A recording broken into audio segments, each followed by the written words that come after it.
take a look at this power, here's an effective 3-step strategy, for staying in control of your life, regardless of what's happening. Now, if you see down the bottom, it's pretty small print, you may not be able to see it. This, you give credit to Dr. Bernard Beckwith. Dr. Bernard Beckwith is a very good friend of mine, and he gave me this. I've used this so often. This is a 3-step process to staying in control regardless of what's happening in your life. Now, there's a lot happening in your life and my life right now. So we'll let this line represent any situation that might happen in your life. The line represents any situation that might happen in your life. Now, the law of polarity decrees everything is both bad and good. In truth, it's neither, it just is. So let's keep thinking. Now, I want you to think. The positive sign is the symbol for the good. The negative sign is the symbol for the bad. So we've got both the bad and the good there in front of us. Now, everything that's happened is going to fall in one category or other. The truth is, everything just is. Everything is. Nothing is bad or good except our thinking makes it so. Now, stay with me. If something's only a little bad, when we mentally work our way around to the other side, it's only a little good. You see, if it's just a little problem, it's going to be fairly easy to solve, and the opportunity in it will be small. If you've got a big problem, then the opportunity is going to be equally as big. You see, real sharp business people are always looking for big problems to solve. Because the big problem gives us a big opportunity. It's the polar opposite of the same thing. It has to be. Now stay with me here for a moment. When anything happens, here's the 3-step process. It is what it is, accepted. It's either going to control you or you're going to control it. Now, I've been locked down here since sometime in, middle of March. I have not been in the car. I haven't gone anywhere. I am quarantined. Now, I'm very fortunate because my studio is right here in my own piece of property. I can just wander out here, and I do every morning around 5:30. So I take a look at what's happening. It is what it is, accepted. You're either going to control it or it's going to control you. Thank you, Scott. Now, let's take a look at number 2. Number 2, harvest the good. Harvest the good. Keep thinking. The more good you look for, the more you're going to find. God is good all the time. So start looking for the good in this situation. You may say, well, there just isn't anything. There has to be. There has to be good in every situation. If it's a big problem, you're going to have trouble finding it possibly, but it's there. And number 3, forgive all the rest. Forgive it. Forgive means to let go of completely, abandon. Abandon. Just let it go, and the good will grow. You see? Now, stay with me here. With those thoughts in mind, I want you to go through this exercise that I'm going to show you here now. There's power flowing in. We're operating with an awareness. There's a problem outside. For every one of us, I don't care where you're living, there's a problem outside. What can you do about it? Well, you can protect yourself from it as best you can. That's what I'm doing. That's why I'm staying quarantined. I've not been to the store. I haven't been anywhere. I go from the house to the studio to the house, but it's all within a 50-foot walk of each other. So you see, that doesn't mean that I'm ignoring the problem. I'm letting the people look after the problem, know how to look after the problem. I'm trusting in them. Okay? I want to stay focused on what is good. What can I do? How can I help? And I've been putting this together and trying to show you that you can do what I'm doing. You can do it. Now, when this power flows into you, you can think, and you can think anything you want. If you're going to use it the wrong way, you're going to be in trouble. We want to control the flow of the thought energy. That's what we're talking about here. We want to get it flowing freely to and through us, okay? Now, you've got a choice. You can look at the left, at the negative, or you can look at the positive. But it is your choice. It's a choice you make. Now, on the left side is, we say ignorance. On the right side is the knowledge. Anything we don't understand, we have a tendency to criticize or ridicule. Let's try and understand it. Let's try and understand. You see, when that power flows in, you can do one of two things. You can understand it and take control, or you can let the problem control you. Now, if you let the problem control you, if you're going to read everything that's in the paper, if you're going to listen to everything you hear on the news, you're probably going to end up worrying. You're probably going to end up doubting, what are we going to do? What are we going to do? There's a lot of people may be having financial problems right now. I would imagine most people in restaurants are. You know, a lot of families. But that doesn't mean we should doubt and worry.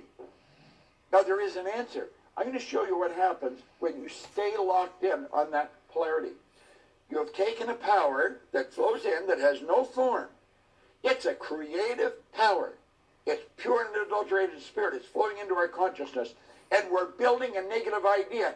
Then we turn it over to our emotional mind. What did I say back when we showed you this first? We said the subconscious mind has no ability to reject. It is totally immoral. It'll accept whatever you give. It's like the earth. I love the way Earl Nightingale put it on the Strangest Secret record. He said you can plant corn, and right beside it, not a 16th of an inch away, you can plant nightshade, a deadly poison. One will grow with just as great an abundance as the other.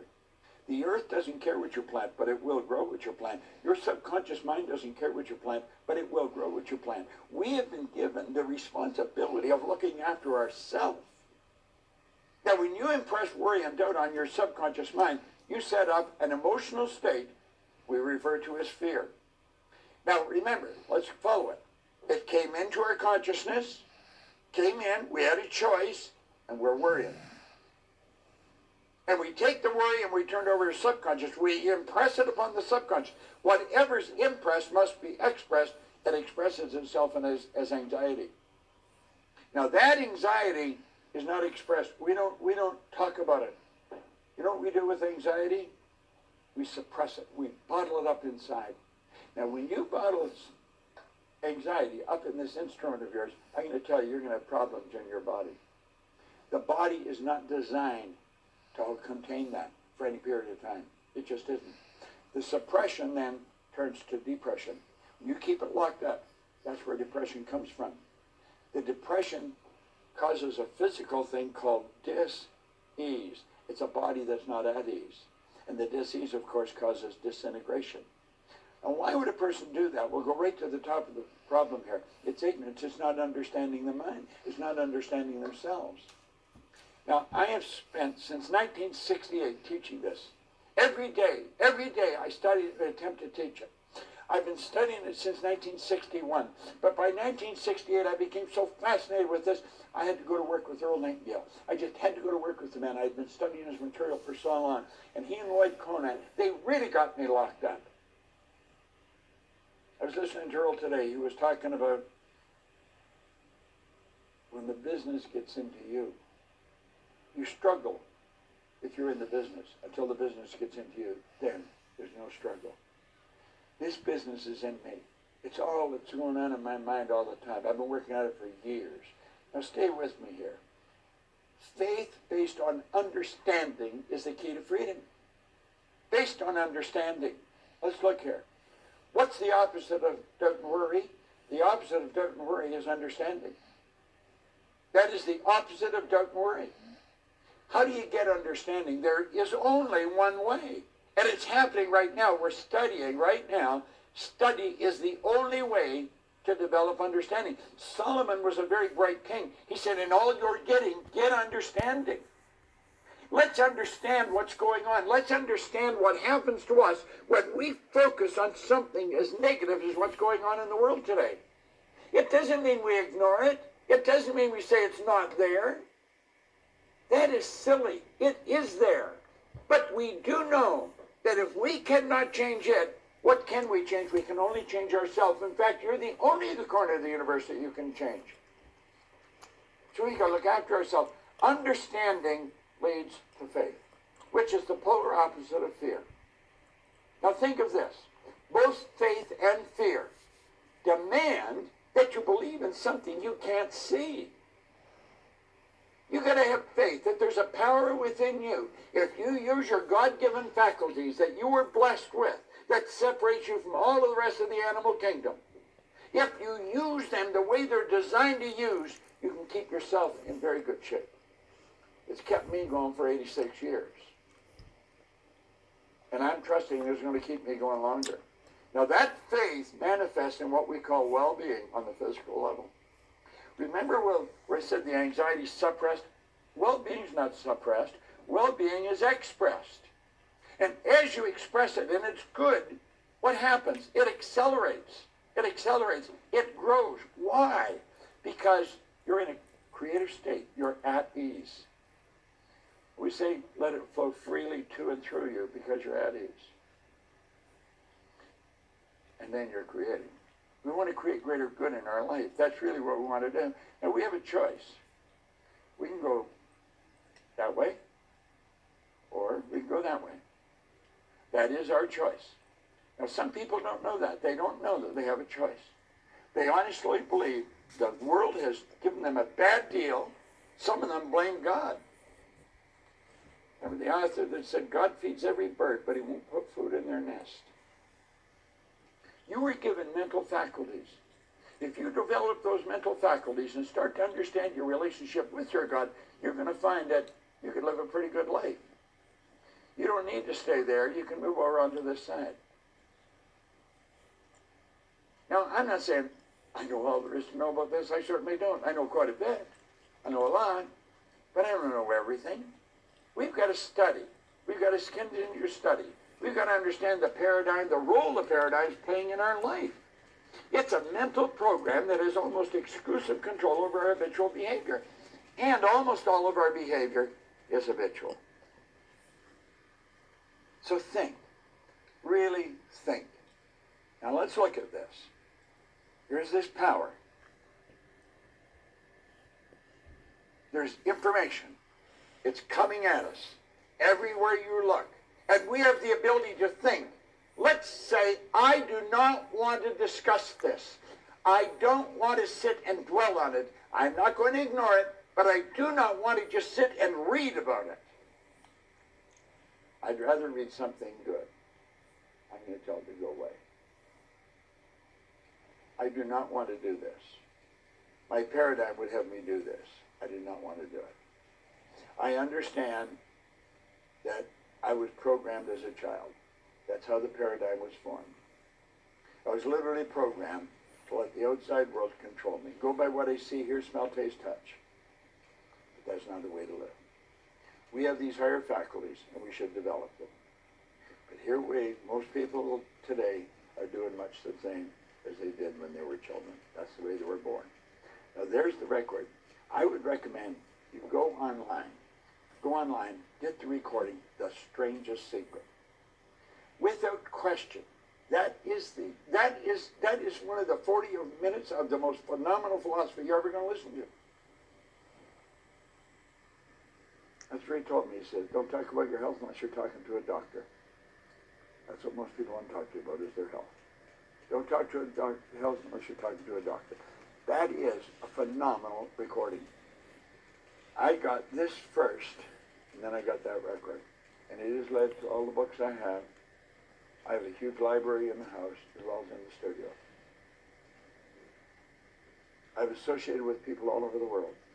I work with people that are really in touch with this. Now listen. You